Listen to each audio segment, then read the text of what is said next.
Shalom saudara Bapak Ibu dimanapun saudara berada. Sungguh sangat excited, hari ini kita akan belajar firman Tuhan kembali. Supaya firman Tuhan ini jadi benih yang subur, bisa berbuah dalam kehidupan kita. Mari kita persiapkan diri dulu, bertemu dengan Tuhan lewat praise and worship ya. Saudara siapkan hati, kami di sini semua juga siapkan hati, memuji Tuhan, Allah yang kekal, Allah yang setia. Mari kita sapa Tuhan. Thank you. And we worship you, Lord. Mari aku ajak semua menyembah Tuhan. Semua berdoa. Yang mau katakan sesuatu yang manis, katakan sesuatu yang indah buat Tuhan kita. Haleluya. Kau baik, kau indah, kau Allah yang setia. Oh Tuhan yang besar. Oh ya rada basyikita bayarala ya rada. We need you Lord. We need you Lord. Ya rada basyikita. Ya rada basyikita. Ya rada basyikita. For you are good, for you are good. Betapa dahsyat Engkau Tuhan, Pencipta segala yang ada, dulu sekarang sampai selamanya. Hanya Engkau Tuhan, Tak terselami Tuhan, tak terselami pikiranmu, tak terukur panjang setiamu. Dulu sekarang sampai selamanya. Hanya Engkau Tuhan, ku sembah Engkau Yesus. Hanya Engkau Allah di hidupku, tiada yang lain, hanya Kau, hanya Engkau Tuhan. Selamanya Kau tetap Allah, walau dunia semua bergoncang, tak tergoyahkan Kau tetap Allah.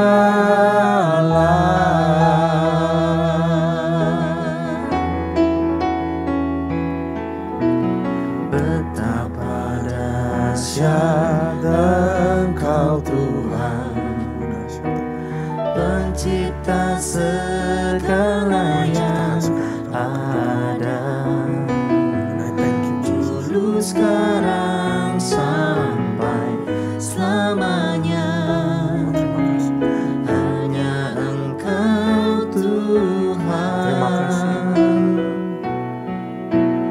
tak terselami pikiranmu, tak terukur panjang setiamu. Dulu sekarang sampai selamanya. Hanya Engkau Tuhan, ku sembah Engkau Yesus. Hanya Engkau Allah di hidupku, tiada yang lain,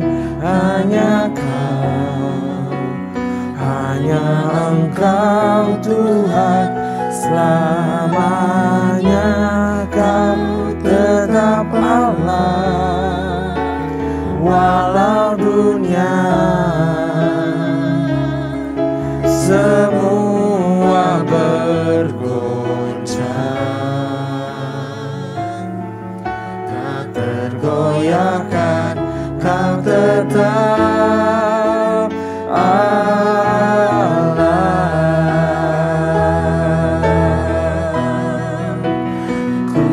sembah Engkau Yesus, hanya Engkau Allah di hidupku, tiada yang lain, hanya Kau, hanya Engkau Tuhan. Tetap Allah, walau dunia semua bergoncang, tak tergoyahkan Kau tetap Allah, Kau tetap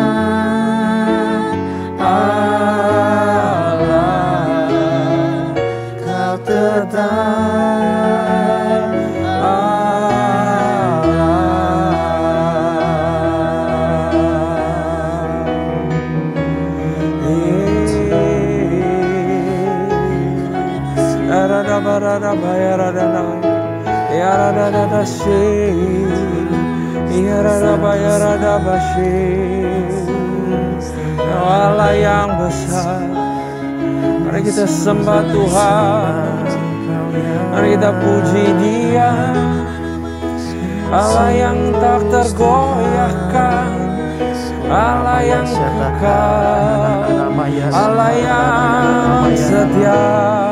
Dia tak meninggalkanmu, Dia tak meninggalkanmu. Dialah yang kuat. Oh, you are worthy. Oh, you are worthy to be praised. You are worthy to be praised. Oh, dahsyat Tuhan, tak terselami pikiranmu. And I worship you, and I worship you. Radabashe, ya Radabashe.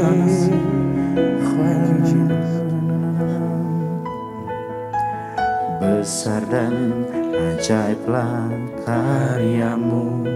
Amin Tuhan. Adil dan benarlah jalanmu. Yes. Raja segala bangsa yang maha kuasa. Amin. Mulia namamu Tuhan. Besar dan ajaiblah karyamu. Oh benar Tuhan, luar biasa. Adil dan benarlah jalanmu. Kami perlu jalan. Raja segala bangsa, Yes. yang maha kuasa, mulia namamu. Layaklah segala bangsa sujud kepadaku, sebab Kaulah yang kudus, layak disembah.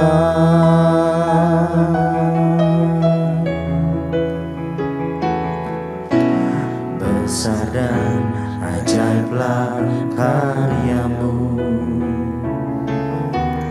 adil dan benarlah jalanmu. Raja segala bangsa yang maha kuasa,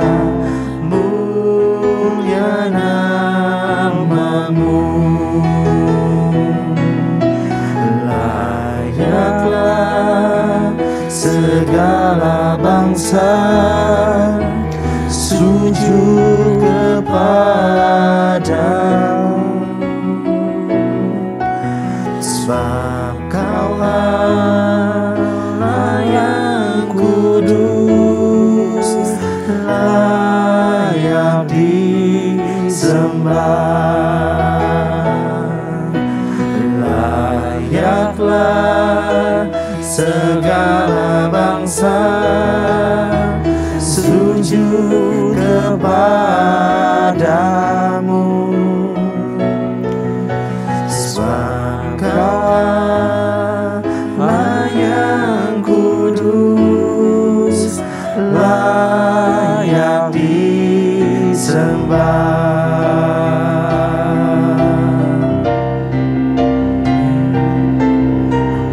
Layaklah segala bangsa sujud kepadamu,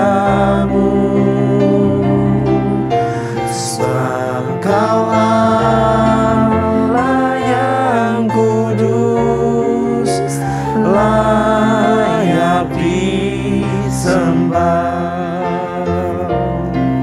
Sebab Kaulah yang kudus, layak disembah.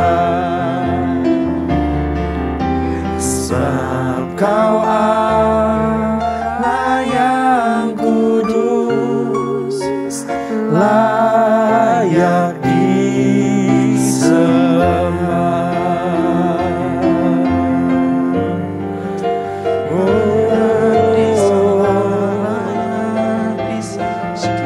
Kami sujud kepadamu, di hadapanmu kami sujud.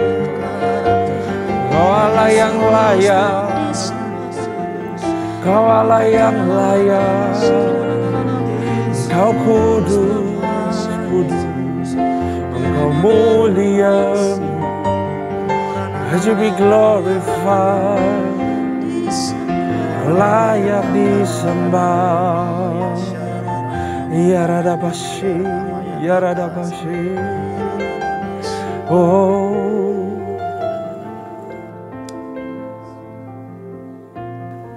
benar Kau Allah yang layak untuk kami sembah, ya Tuhan.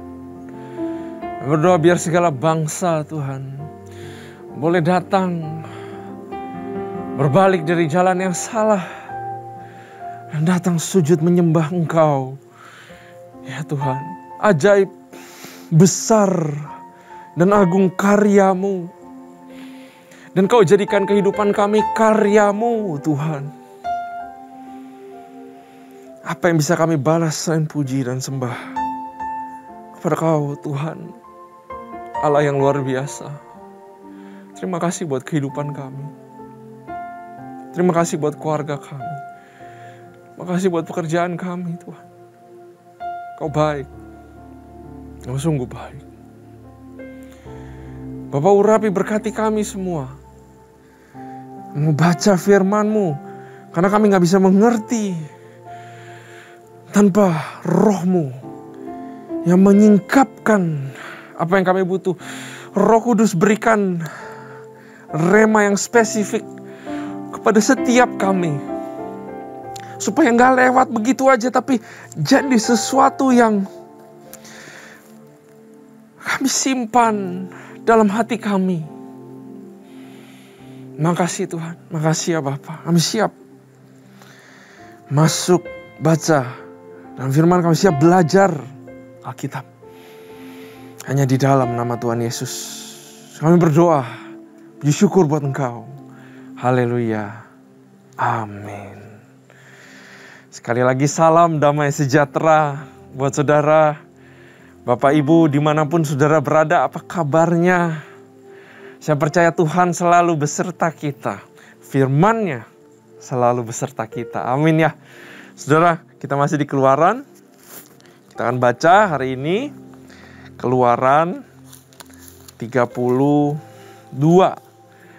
Saudara kalau ingat Keluaran 31, Ada 2 orang yang diperlengkapi untuk bangun kemah suci, untuk bangun tabernakelnya Musa, ya saudara. Dan Tuhan bilang, setelah nanti bekerja begitu susah, saat semuanya sudah beres, ingat dan kuduskan hari Sabat, ya. Keluaran 31 diakhiri dengan pergantian scene ke Musa, ya, yang sedang ada di Gunung Sinai untuk mendengar perintah Allah. Nah, ini bisa dibilang kelanjutannya, ya saudara. Nah, karena itu saya mau ajak saudara semua untuk punya hati yang mau komit in advance untuk melakukan apa yang akan saudara pelajari. Selalu punyai hati dan sikap yang mau taat dulu sebelum baca firman. Jangan baca firman dulu baru pikir mau taat apa enggak. Tapi belajar taat dulu sebelum baca firman.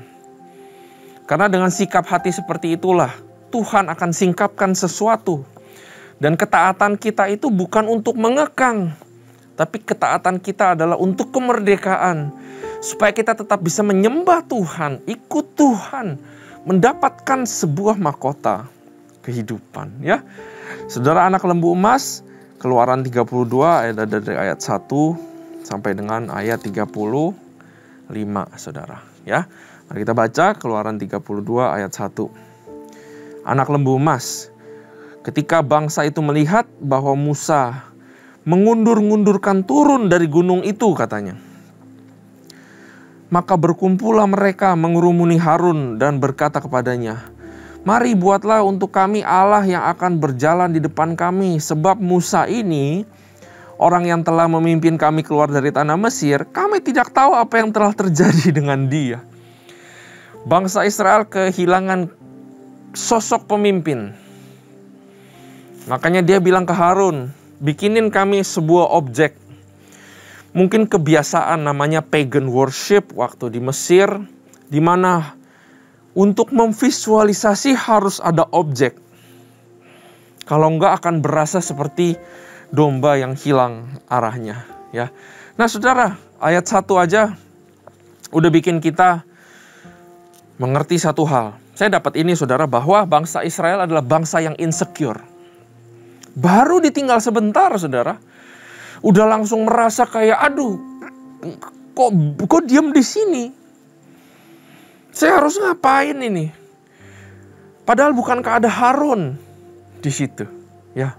Bukankah Musa telah bilang saya akan kembali lagi?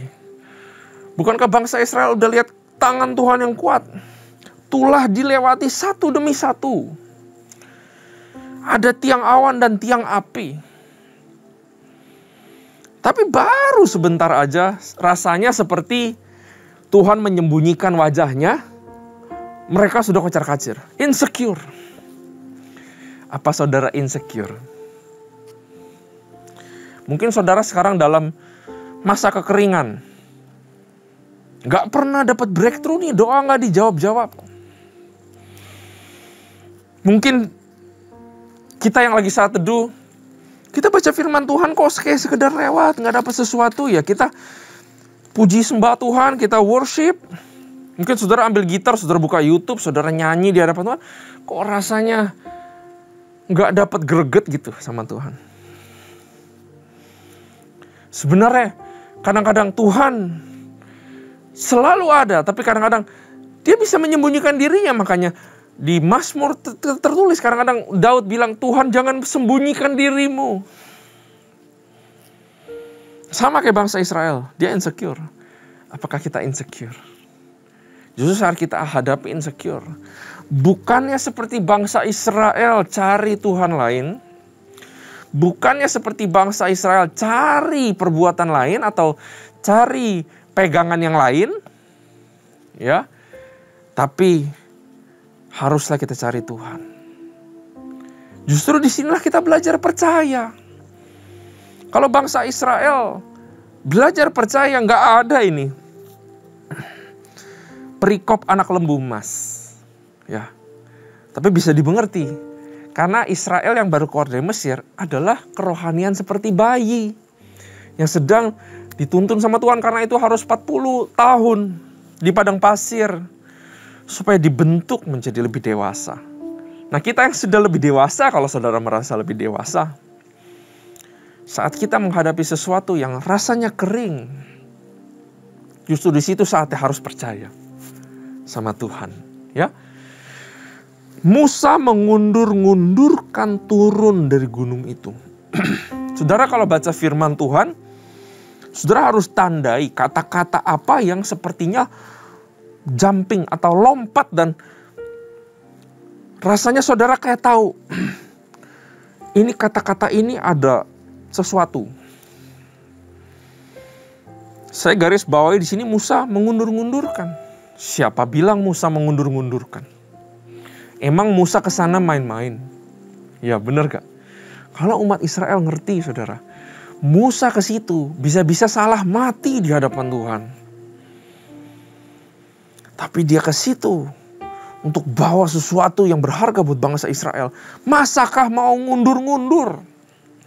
Kelihatan di sini ada satu bangsa, sifat manusia yang suka namanya asumsi, saudara. Karena itu hari-hari ini, ya kan kalau baca Alkitab, saudara, kita dapat rema pengertian untuk menjalani hari-hari aja ya. Gak perlu ribet-ribet atau apa. Ya, artinya yang kita dapat adalah apakah kita sukanya berasumsi, saudara? Apa saudara suka berasumsi kemarin? Apakah saudara suka berasumsi sekarang? Sehingga mungkin lewat asumsi ada orang-orang yang terluka. Bayangin kalau Musa denger ini. Bangsa berteriak-teriak, kamu mundur-mundurin waktu. Gak mau pimpin kita lagi ya. Bagaimana kalau Musa dengar? Bisa jadi dia terluka atau hatinya? Saya mau pimpin kalian bangsa yang tegar tengkuk, kata Tuhan. Padahal saya ini anaknya Firaun. Saya mau hidup enak, itu bisa. Tapi saya mau turuti panggilan saya. Bayangin kalau dia dengar bangsa Israel ngeluh ini. Hatinya bisa terluka. Amin ya saudara. Hari ini pelajaran yang kecil. Saudara kalau bawa pulang, jangan berasumsi. Ya. Sifat manusia itu gampang lupa sama Tuhan. Baru aja bangsa Israel jalan sama Tuhan sebentar, mereka sudah lupa.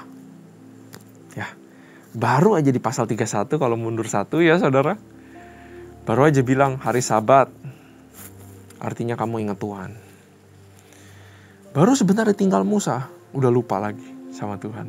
Amin ya saudara, banyak banget yang kita dapat. Kita lanjut ya, ayat kedua. Nah mungkin agak sedikit beda nih saudara. Ayat kedua kita akan baca langsung sampai 35. Jadi saudara siapin firmannya. Jangan cuma dengar tapi juga harus baca sama-sama dengan saya. Karena ini ceritanya lebih enak kalau kita baca sampai ayat 35. Pasal 2 kita mulai ya. Lalu berkatalah Harun kepada mereka, tanggalkanlah anting-anting emas yang ada pada telinga istrimu, anakmu laki-laki dan perempuan. Lalu bawalah semuanya kepadaku. Lalu seluruh bangsa itu menanggalkan anting emas yang ada pada telinga mereka dan membawanya kepada Harun. Diterimanya itu dari tangan mereka, dibentuknya dengan pahat. Harun melakukan sesuatu. Dan dibuatnya lah daripadanya anak lembu tuangan. Kemudian berkatalah mereka, hai Israel, ini Allahmu. Jadi pas sudah jadi itu anak lembu emas, hai Israel, ini Allahmu yang telah menuntun engkau keluar dari tanah Mesir. Harun bikin sesuatu dan kasih gambaran, ini Allahmu. Salah atau enggak sih rasanya logika saya bilang, Harun itu enggak pernah lihat Tuhan kayak apa. Bangsa Israel mau lihat objek. Saya ada di tengah-tengah kalau jadi Harun. Ya saya bikinlah sesuatu. Tapi saya nggak bilang ini Allahnya orang Israel, orang Mesir. Ini Allahmu yang lagi ngomong sama Musa. Kamu mau objek kan? Ini gitu.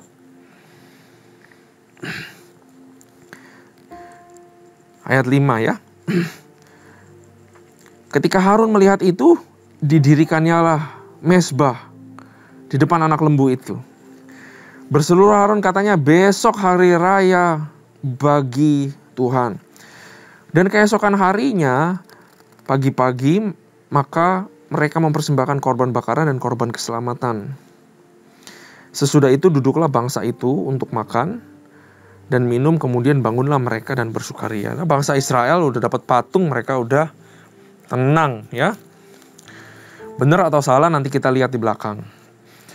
Ayat 7, berfirmanlah Tuhan kepada Musa, pergilah turunlah sebab bangsamu kau pimpin keluar, yang kau pimpin keluar dari tanah Mesir telah rusak lakunya. Ya, ternyata kita tahu bahwa gak ada yang benar dilakukan sebelumnya. Harun ke bangsa Israel gak benar. Segera juga mereka menyimpang dari jalan yang kuperintahkan kepada mereka. Mereka telah membuat anak lembu tuangan, dan kepadanya mereka sujud menyembah dan mempersembahkan korban sambil berkata, hai Israel, inilah Allahmu yang telah menuntun engkau keluar dari tanah Mesir. Kita belajar lagi bahwa Tuhan gak bisa disamakan dengan gambaran apapun. Kalau Tuhan mau disamakan gambarannya, saudara, jadikan dirimu dikuduskan, ikut Tuhan 100%. Maka image diri kita, itulah yang paling dekat untuk menggambarkan Tuhan siapa. Karena itu kita ada dalam sanctification. Untuk memperbaiki hati, karakter, tindakan, perilaku, pikiran, perbuatan tangan. Supaya kita kembali kepada image yang semula, yaitu image Allah sendiri. Sehingga saat orang jalan melihat kita, perbuatan kita, tutur kata kita, dia melihat gambaran Yesus dalam diri kita. Nah, itu Tuhan dimuliakan. Kalau pakai patung-patung, Tuhan itu benci. Ayat 9. Lagi firman Tuhan kepada Musa, telah kulihat bangsa ini, dan sesungguhnya mereka adalah suatu bangsa yang tegar tengkuk. Kenapa Tuhan pilih bangsa yang tegar tengkuk, saudara? Kenapa Tuhan pilih kita yang gak sempurna? Supaya kuasanya kelihatan. Sehingga semua bangsa bisa datang dan menyembah Tuhan. Justru yang gak sempurna lah yang dipilih Tuhan. Karena saat ciptaan yang gak sempurna jalan sama Tuhan, dia akan bergantung sama Tuhan. Tuhan gak pilih bangsa yang arogan. Tuhan gak pilih bangsa yang sudah bisa semuanya. Tapi Tuhan pilih bangsa yang tegar tengkuk. Karena Tuhan mau fix bangsa ini. Ayat 10, oleh sebab itu biarkanlah aku supaya murkaku bangkit terhadap mereka, dan aku akan membinasakan mereka. Tetapi engkau akan kubuat menjadi bangsa yang besar. Ayat 11 menarik sekali, saudara. Lalu Musa mencoba melunakkan hati Tuhan Allahnya dengan berkata, mengapakah Tuhan murkamu bangkit terhadap umatmu yang telah kau bawa keluar dari tanah Mesir dengan kekuatan yang besar dan dengan tangan yang kuat? Musa sedang berdoa syafaat. Ya, kalau di kita ngomongnya berdoa syafaat. Tapi Musa sedang mewakili bangsa Israel dan meminta suatu permohonan supaya nggak dibinasakan. Sama esensinya dengan syafaat. Berdoa minta pertolongan buat orang lain. Ayat 12, mengapakah orang Mesir akan berkata dia membawa mereka keluar dengan maksud menimpakan malapetaka kepada mereka dan membunuh mereka di gunung dan membinasakannya dari muka bumi? Berbaliklah dari murkamu yang menyala-nyala itu dan menyesallah karena malapetaka yang hendak kau datangkan kepada umatmu. Waduh, Musa berani banget ya ngomong begini sama Tuhan.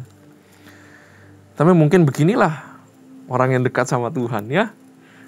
Dia bisa mengerti, dia bisa tahu pribadi Tuhan seperti apa. Sungguh luar biasa, saudara, kalau kita bisa seperti Musa. Berbicara apa adanya sama Tuhan. Ya, layaknya seperti seorang teman aja. Ayat 13 dia bilang, ingatlah kepada Abraham, Ishak dan Israel. Wah, ini kok kayak ceramahin Tuhan sih, saudara. Hamba-hambamu itu, sebab kepada mereka engkau telah bersumpah demi dirimu sendiri dengan berfirman kepada mereka, aku akan membuat keturunanmu sebanyak bintang di langit.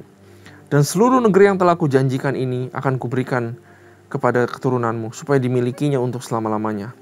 Ayat 14, dan menyesallah Tuhan karena malapetaka yang dirancangkannya atas umatnya. Saudara, saya nggak sangka Musa berani ngomong begini.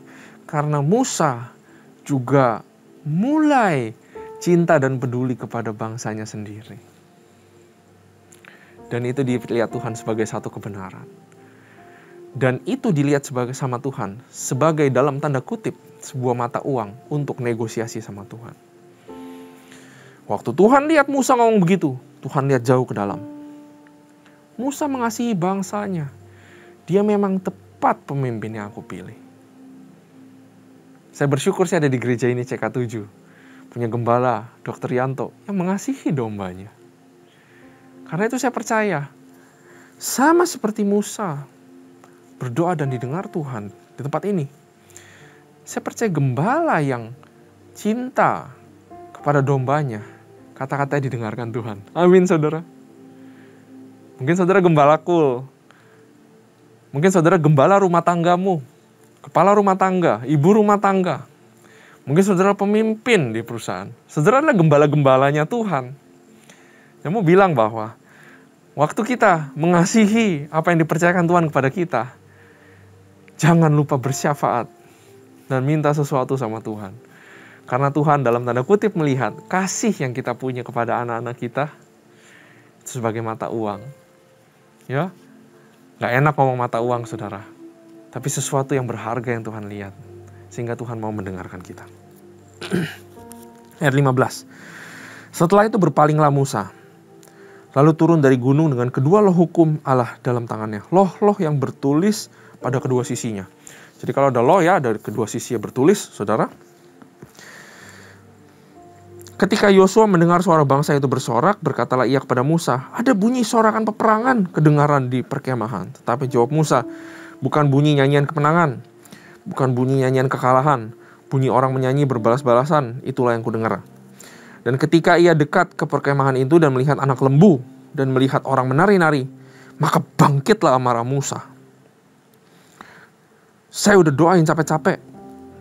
Mereka ini udah mau dibunuh, tapi malah begini kelakuannya. Dilemparkannya lah kedua loh itu dari tangannya dan dipecahkannya pada kaki gunung itu. Sesudah itu diambilnya lah anak lembu yang dibuat mereka itu, dibakarnya dengan api dan digiling sampai halus. Jadi itu patung dibakar, digiling sampai halus jadi kayak debu ya. Kemudian ditaburkannya ke atas air dan disuruhnya diminum orang Israel. Suruh ingat kejadian ini. Gak ada itu sembah-sembah pakai patung apa segala macam. Tuhan kita ini Tuhan yang beda. Ayat 21. Lalu berkatalah Musa kepada Harun, apakah yang dilakukan bangsa ini kepadamu sehingga engkau mendatangkan dosa yang sebesar itu kepada mereka? Yang pertama kali dipertanyakan dilabrak itu adalah Harun, yang dipercayakan kepemimpinan pada saat Musa tidak ada. Buat kita saudara para pemimpin, kita dipercayakan berbagai macam tanggung jawab. Kita dipercayakan jiwa, kita dipercayakan finance, uang, kita dipercayakan segala sesuatu. Kalau kita nggak benar dalam menjalankannya, dalam memeliharanya, pattern firman Tuhan sudah jelas. Yang akan ditagih tanggung jawabnya, kenapanya, itu kepada yang pemimpin dulu. Buat kita semua yang mendengar pada saat ini, doakan pemimpinmu, saudara.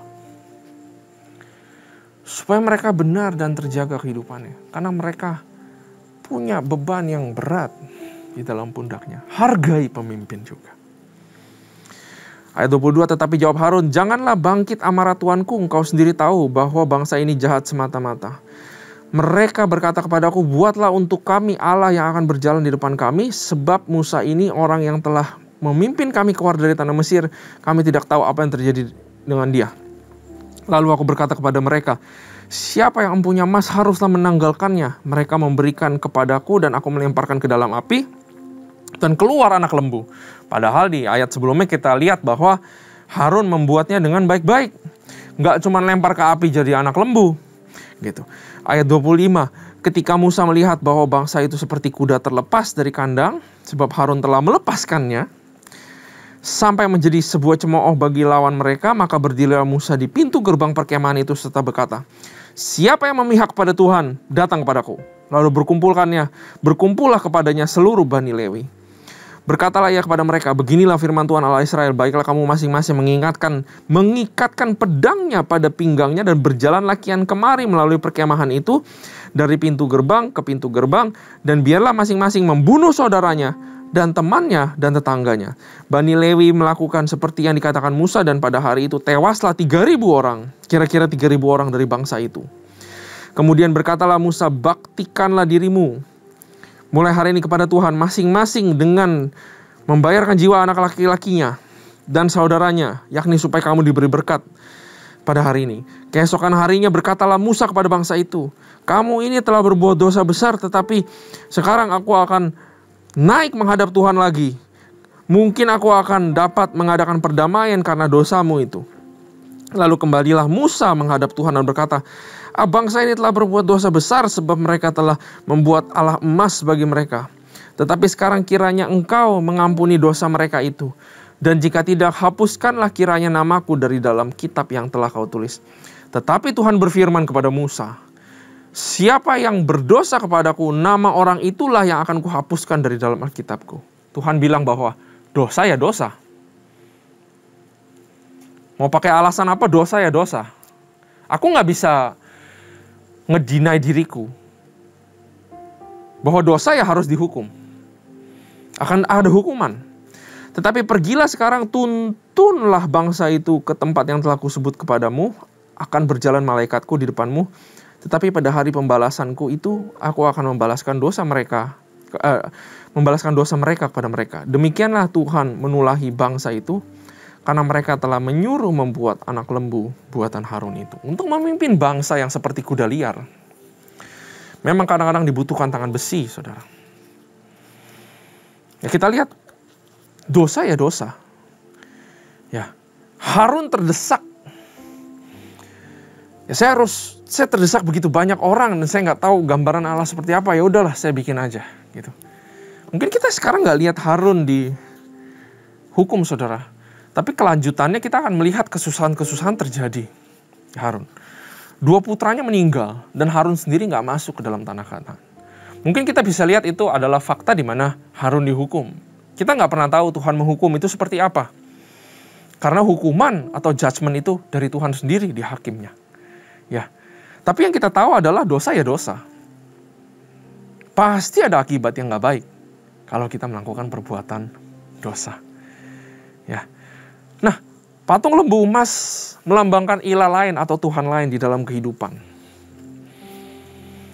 Bisa jadi pekerjaan saudara, bisa jadi keluargamu, ibu-ibu yang muda, bisa jadi anak-anakmu. Yang penting anak-anakmu, yang penting anak-anakku Tuhan. Suamiku aku gak peduli lah, terserah dia mau ngapain. Bisa jadi anak-anak itu jadi lembu emas kita, idol kita. Bisa jadi uang, bisa jadi jabatan, bisa jadi pacar kita, bisa jadi pasangan kita, bisa jadi pelayanan kita. Bisa jadi rumah kita. Segala sesuatu itu bisa menjadi Tuhan lain di dalam kehidupan kita. Dan jelas sekali, perikop ini yang tertulis anak lembu emas berkata kepada kehidupan kita semua. Cek diri kita. Apa kita menyembah Tuhan saja? Atau kita juga menyembah Tuhan yang lain di dalam kehidupan kita, saudara? Saya di sini ada catat, ada beberapa hal yang bisa bantu kita semua untuk tahu Tuhan apa yang sedang kita sembah. Kalau saudara tidak dapatkan apa yang saudara mau dan saudara kecewa berat akan itu, bisa jadi itu adalah Tuhan yang saudara sembah.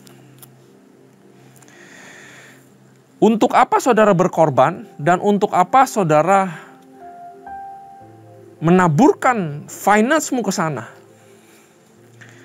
Bisa jadi itu adalah Tuhanmu. Apa yang saudara paling khawatirkan dalam kehidupanmu?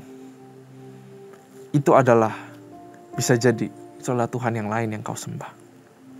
Apa yang kau mimpikan? Hati-hati dia menjadi Tuhanmu.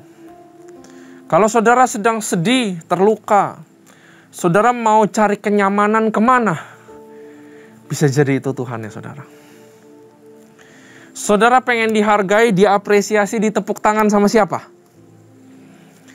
Kalau sampai pemimpin-pemimpin duniamu, saudara rindunya ditepuk tanganin, diapresiasi sama mereka. Bisa jadi mereka Tuhan yang saudara sembah. Saudara rela kompromi kepercayaanmu demi apa? Nah, demi apanya itu bisa jadi adalah Tuhannya saudara.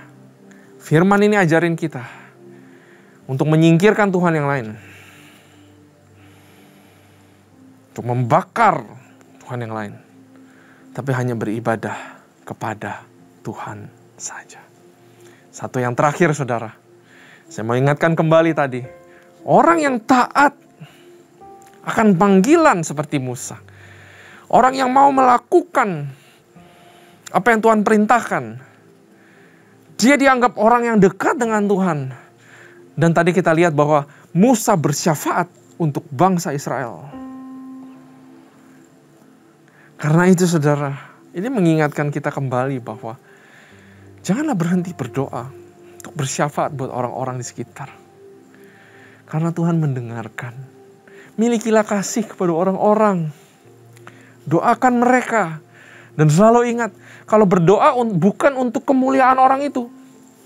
Doa bukan untuk keuntungan orang itu. Tapi doa untuk kemuliaan Tuhan. Terjadi atas perkara orang ini. Doa untuk kehebatan Tuhan. Untuk memuliakan dia. Tuhan, saya berdoa supaya dia kau bentuk karakternya di masa yang susah ini. Saya nggak tahu Tuhan mau lewatin dia berapa lama lagi dia hadapi ini. Tapi selama dihadapi ini, Tuhan bentuk hatinya. Kamu sedang bersyafaat buat orang-orang.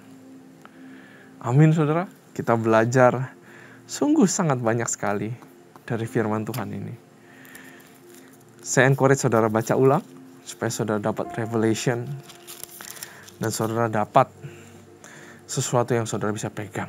Untuk berjalan menjalani kehidupan. Amin saudara. Bapa, terima kasih buat firman-Mu. Ampuni kami, kalau kami masih punya Tuhan yang lain, bukan cuma Engkau saja. Ampuni kami, kalau kami menduakan Engkau. Kami mau berbalik dari jalan-jalan kami. Kami mau menyembah dan beribadah hanya kepadamu saja Tuhan. Kami mau setia untuk berdoa dan bersyafaat. Kami mengakui kesalahan kami. Kami gak mau tutup-tutupi dengan excuse, dengan logika Tuhan. Anak lembu emas ini, patung lembu emas ini mengingatkan kami bahwa Kau adalah Tuhan satu-satunya yang layak disembah. Bukan yang lain-lainnya Tuhan. Berkati jemaat-Mu, kesehatan, finance, keluarga, pekerjaan. Diberkati luar biasa, dituntun, dibentuk menjadi sebuah bejana yang indah di mata Tuhan. Serahkan semuanya pada tangan-Mu Tuhan. Hanya di dalam nama Tuhan Yesus Kristus. Belajar kami diberkati. Mulia Engkau Bapa. In Jesus name. Thank you. Tuhan Yesus memberkati saudara semua.